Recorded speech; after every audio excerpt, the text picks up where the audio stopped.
અમદાવાદના બોપલ ગુમા વિસ્તાર કોર્પોરેશન હેઠળ આવી તો ચૂક્યું છે, પરંતુ પ્રાથમિક સુવિધાઓના નામે અહીં મીંડું જોવા મળી રહ્યું છે। આવું એટલા માટે કહેવું પડે છે કેમ કે ગુમા ગામમાં વારંવાર રોડ રસ્તા પર પાણી ભરાઈ જાય છે। વગર વરસાદે ભરાતા પાણી અનેક સવાલ ઊભા કરે છે।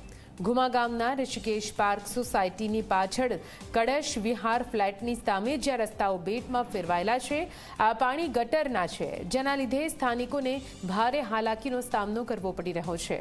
બીજી બાજુ વાહન ચાલકોને પણ ગટરના પાણીમાંથી પસાર થવું પડી રહ્યું છે।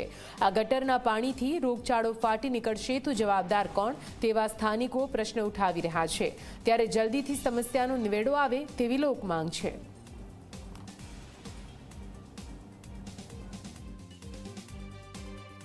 ગુમા વિસ્તારમાં વગર વરસાદે પણ વરસાદી પરિસ્થિતિ જેવી સ્થિતિ સર્જાય છે, જેના કારણે લોકો જે છે તે હાલાકીમાં મુકાયા છે।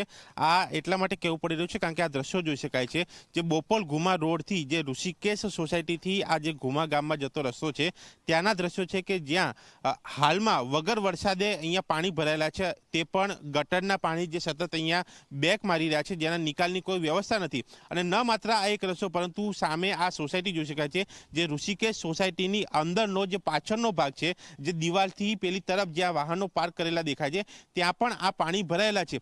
સામાન્ય રીતે જે પ્રકારે આ વિસ્તાર છે એક રકાબી જેવો ખાડા જેવો વિસ્તાર છે, જેના કારણે સામાન્ય વરસાદમાં અહીંયા પાણી ભરાય અને આ જ બાબતને લઈને આજે ઋષિકેશ સોસાયટી દ્વારા આ દિવાલની અંદર હોલ પાડીને પાઇપો મૂકવામાં આવે છે, જેથી કરીને સોસાયટીના પાણીનો આ રસ્તા ઉપર નિકાલ થાય, જેના કારણે આ જે કળશ ફ્લેટ જે આવેલો કળશ વિહાર ફ્લેટ છે તેના રહીશોને સીધી રીતે અહીંયા પાણી ભરાતા હાલાકી પડે છે। અને તેમાં પણ હાલમાં વગર વરસાદે આજે પાણી ભરાયા છે, તે મુખ્ય રસ્તાને આખો ભરચક કરી દીધો છે। સાથે સોસાયટીમાં પણ પાણી છે, જ્યાં ચાલીને પણ જવું મુશ્કેલ છે, એટલા માટે કારણ કે સતત દુર્ગંધ મારે છે, ગંદકી છે, અને આ ગંદકી વચ્ચે નીકળવું લોકો માટે અઘરું છે અને તેની ફરિયાદ છે, રજૂઆત છે, પરંતુ તેનો નિકાલ નથી। અને સીધી રીતે આ એક રસ્તાની સમસ્યા આખા વિસ્તારને અહીંયા અસર કરી રહી છે, જેના નિકાલ માટેની લોકો રજૂઆત કરી રહ્યા છે। અને વગર વરસાદે જો આ પરિસ્થિતિ હોય તો ચોમાસામાં શું હાલત હોય તે એક અંદાજો લગાવી શકાય છે। જે પહેલા તેનો નિકાલ થાય તે જરૂરી છે, જેથી કરીને સ્થાનિકોની જે વર્ષો જૂની સમસ્યા છે તે દૂર થઈ શકે અને લોકોને એક સારી સુવિધા પણ મળી રહે।